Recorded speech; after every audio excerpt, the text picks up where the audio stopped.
नमस्कार, मैं श्यामगिरी। आज के कार्यक्रम में आप सभी दर्शकों का स्वागत है। सुप्रीम कोर्ट के नए सीजीआई सूर्यकांत से देश को निराशा। सीजीआई देश का अगर कोई बनता है तो उससे विपक्ष में या कुछ ऐसी संस्थाओं में या देश के लोगों में एक अलग भाव उत्पन्न होता है। लेकिन सूर्यकांत ने जो शपथ लिया सीजीआई का और देश के नए सीजीआई बन गए बी.आर. गवई का कार्यकाल समाप्त होने के बाद, तो इनसे देश को निराशा है, क्योंकि इनसे उम्मीद रही है कि यह इंसाफ करेंगे। उस प्रवृत्ति के इंसान नहीं है सूर्यकांत, तो देश को इससे निराशा हुई है। लेकिन सीजीआई सूर्यकांत ने सुप्रीम कोर्ट में फैसले के वक्त हमेशा देश को धोखा दिया। सूर्यकांत के पास इस सरकार के खिलाफ या चुनाव आयोग के खिलाफ जो भी केसेस गए, उन सभी केसों में सूर्यकांत ने एक पक्षीय फैसला किया और सत्ता दल के साथ और चुनाव आयोग के साथ खड़े रहे। देश को या देश के नागरिकों के इंसाफ के लिए फैसले नहीं दिया, लेकिन गोल गोल घुमाने का कार्य किया सूर्यकांत ने। अब जैसे सूर्यकांत ने मुख्य चुनाव आयुक्त ज्ञानेश कुमार की नियुक्ति को लेकर के भी जिस कानून के तहत नियुक्ति की गई, उस कानून को भी चुनौती दी गई थी, लेकिन उसके बावजूद सूर्यकांत ने फैसला नहीं दिया, सुनवाई नहीं किया और ज्ञानेश कुमार को चुनाव आयुक्त बनने दिया। एसआईआर शुरू किया। इस देश के ही लोगों को घुसपैठिया बता करके वोटर लिस्ट से नाम काट रहा है वह व्यक्ति, वह केचुआ, और सूर्यकांत ने उस पर फैसला नहीं दिया, गोल गोल घुमा दिया और चुनाव तक बिहार का होने दिया। बिहार चुनाव में आचार संहिता का उल्लंघन होता रहा, नोट बंटते रहे, चुनाव आयोग तमाशा देखता रहा, करवाता रहा वोट चोरी, लेकिन न्यायपालिका स्वतः संज्ञान नहीं ली। सुप्रीम कोर्ट के सामने प्रूफ देते हुए भी जिसे चुनाव आयोग मुर्दा बता दिया था, वह जिंदा व्यक्ति वहां खड़ा हो गया, लेकिन सूर्यकांत की आंखों में थोड़ी सी शर्म नहीं आई। तभी भी वह गुलामी की तरह फैसले देते रहे। उस वैसे व्यक्ति के सीजीआई बनने पर क्या कोई उम्मीद करे कि वह व्यक्ति के पास इंसाफ की गुहार लेकर के जाएंगे तो वह इंसाफ करेगा। तो इसलिए सूर्यकांत अब आने के बाद में यह समझ लीजिए कि आपके ऊपर अगर कोई विपदा आए तो आप स्वतः उसको मान लीजिए, या नहीं तो यह मान लीजिए कि अब आप गुलाम हो गए हैं, आपके ऊपर ऐसे आपको दंडित किया जाएगा। लेकिन इंसाफ के लिए ऐसे व्यक्ति से उम्मीद नहीं हो रही है लोगों को। बाकी दर्शक ही जाने कि किसी उम्मीद है नहीं है। सत्तारूढ़ में बैठे हुए दल और ज्ञानेश कुमार जैसे केचुए को तो उम्मीद है कि वह उसके लिए तो बहुत अच्छे है। अब मोदी का काम बन जाएगा, मोदी को मजबूती और ताकत मिलेगी सूर्यकांत से, लेकिन देश को धोखा और निराशा। लेकिन दूसरी तरफ इंडिया गठबंधन को बोझ की तरह ढो रहे हैं राहुल गांधी। जो इंडिया गठबंधन बना था इस देश में मोदी सरकार को उखाड़ फेंकने के लिए, देश इंडिया गठबंधन के साथ भी खड़ा होता हुआ नजर आया। उसका फायदा भी मिला अखिलेश यादव को भी, ममता बनर्जी को भी, बाकी के लोगों को, शरद पवार, उद्धव ठाकरे, सबको मिला। लेकिन आज राहुल गांधी इस देश की सरकार और चुनाव आयोग के खिलाफ निकल पड़े हैं एक लड़ाई लड़ने कि लोकतंत्र को बचाना है, और कोई विपक्ष का व्यक्ति साथ नहीं है। बोझ की तरह सबको लेकर के ढो रहे हैं, सबकी लड़ाई भी लड़ रहे हैं। क्या सिर्फ एक राहुल गांधी या कांग्रेस ही है इस देश की सत्ता भोगने वाली, बाकी नहीं है क्या? वोट सबको चाहिए, लेकिन देश की लड़ाई लड़ने के लिए साथ नहीं आएंगे। और भाजपा और मोदी सरकार चाहती यही है कि सब अलग अलग रहे, क्योंकि एक हो गए तो सरकार उखाड़ करके फेंक दी जाएगी।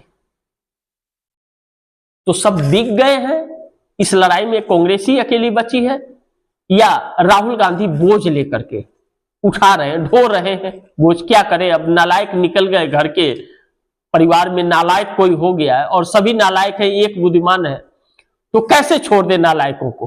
तो उसे ढो रहा है एक व्यक्ति, गार्जियन जो होता है वो ढो रहा है, क्या करे? और कोई रास्ता नहीं बचता, परिवार का हिस्सा है, उसे फेंक तो सकता नहीं, ढोना ही पड़ेगा।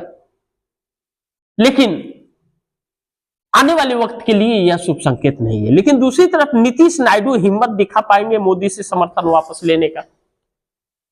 अब देश में जब इस तरह की परिस्थितियां उत्पन्न हो गई हैं कि अब एक एक आदमी करा रहा है, बीएलओ की मौत हो रही है, चुनाव आयोग अलग अलग तरकीबें निकाल रहा है कि नरेंद्र मोदी को बादशाह बनाने के लिए, ऐसे में नीतीश नायडू, चंद्रबाबू नायडू बच जाएंगे क्या? क्या आंध्र प्रदेश में इसी एसआईआर के तहत भाजपा अपना पैर नहीं पसारेगी? और भाजपा ने पैर पसार लिया तो चंद्रबाबू नायडू की राजनीति समाप्त हो जाएगी।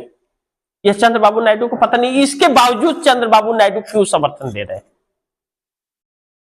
चंद्रबाबू नायडू का जनता घेराव भी कर रही है, कालिक पोती जा रही है, गालियां दे रहा है इस देश की जनता ऐसे लोगों को कि देश के साथ गद्दारी कर रहे हैं। ऐसे लोग एक तानाशाह को समर्थन दे रहे हैं तभी भी। तो यह देखना दिलचस्प होगा कि नीतीश और नायडू दोनों मिलकर के हिम्मत दिखा पाएंगे कि मोदी से समर्थन वापस ले लें। राहुल गांधी जैसे हिम्मत दिखा रहे हैं कि सरकार और चुनाव आयोग के सामने तन के खड़ा हो गए कि भैया जेल डालो और चाहे गोली चलाओ या लाठी मारो, मैं तो तुम्हारे खिलाफ आवाज उठाता रहूंगा। लेकिन चंद्रबाबू नायडू ने अगर अब भी मोदी का साथ नहीं छोड़ा तो जनता सबक सिखा देगी।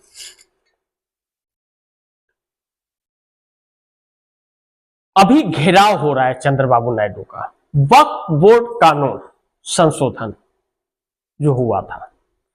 चंद्रबाबू नायडू ने मुस्लिमों से कहा था कि हम आपके साथ हैं, हम सरकार को समर्थन नहीं करेंगे। नीतीश ने भी किया था, लेकिन दोनों ने उसका समर्थन किया, फुल समर्थन किया।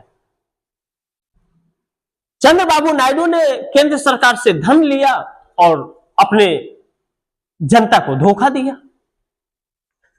अब ऐसे में एसआईआर भी आंध्र प्रदेश अछूता थोड़ी रहेगा, पूरे देश में करा करके भाजपा आंध्र प्रदेश को छोड़ देगी है, जो तमिलनाडु को छोड़ने की कोशिश नहीं कर रही है, जहां कोई वजूद ही नहीं है, तो आंध्र प्रदेश को छोड़ेगी क्या?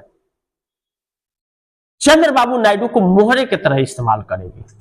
अब चंद्रबाबू नायडू ने अगर इसके बावजूद भी मोदी का साथ नहीं छोड़ा तो फिर तो जनता ही सबक सिखाएगी, और जनता जब सबक सिखाती है तो कैसी सिखाती है यह हर कोई जानता है।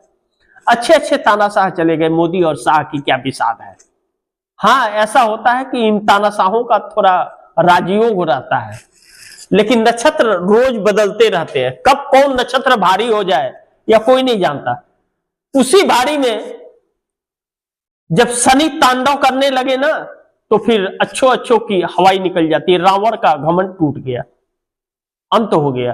तो ऐसे कीड़े मकोड़े जैसे लोग क्या वजूद रखते हैं। लेकिन एक बात बड़ी महत्वपूर्ण है कि अब यह बात आ रही है कि अगर जैसे चल रहा है इस वक्त जिस तरह विरोध में जनता खड़ी हो रही है और राहुल गांधी जिस तरह से जनता को जगाने का कार्य कर रहे हैं, ऐसे में एनडीए गठबंधन को गुड बाय कर सकते हैं या कर देंगे नीतीश नायडू, अगर ऐसा ही चलता रहा तो। अगर ऐसा ही चलता रहा, जनता एकदम भड़क गई है, जनता सड़क पर उठ रही है, 5-5 करोड़ 10-10 करोड़ लोगों का हस्ताक्षर करके अगर राहुल गांधी राष्ट्रपति के पास पहुंचाने वाले हैं, तैयारी हो चुकी है, करोड़ों हस्ताक्षर जमा हो चुके हैं, तो ऐसे में शीतकालीन सत्र में एक बहुत प्रेशर चंद्रबाबू नायडू के ऊपर आएगा। ऐसे में अग्नि परीक्षा होगी, तब चंद्रबाबू नायडू और नीतीश कुमार हो न हो कि एनडीए सरकार यानी कि मोदी सरकार को या नरेंद्र मोदी के सरकार से समर्थन वापस ले सकते हैं, गुड बाय कह सकते हैं, अलविदा कह सकते हैं, बाय बाय कह सकते हैं। ऐसी नौबत और ऐसी परिस्थितियां आ सकती हैं, उत्पन्न हो सकती हैं। बाकी आप दर्शकों की क्या राय है, क्या सुझाव है, कमेंट में जरूर दीजिएगा। लेकिन गुजारिश है कि इस खबर को ज्यादा से ज्यादा शेयर कीजिए, अपने दोस्तों को भी कहिए आगे शेयर करें। आपने अगर चैनल को सब्सक्राइब नहीं किया, सब्सक्राइब कर लीजिए, अपने दोस्तों को भी कहिएगा चैनल को सब्सक्राइब करें। मिलते हैं अगली खबर के साथ, तब तक के लिए नमस्कार।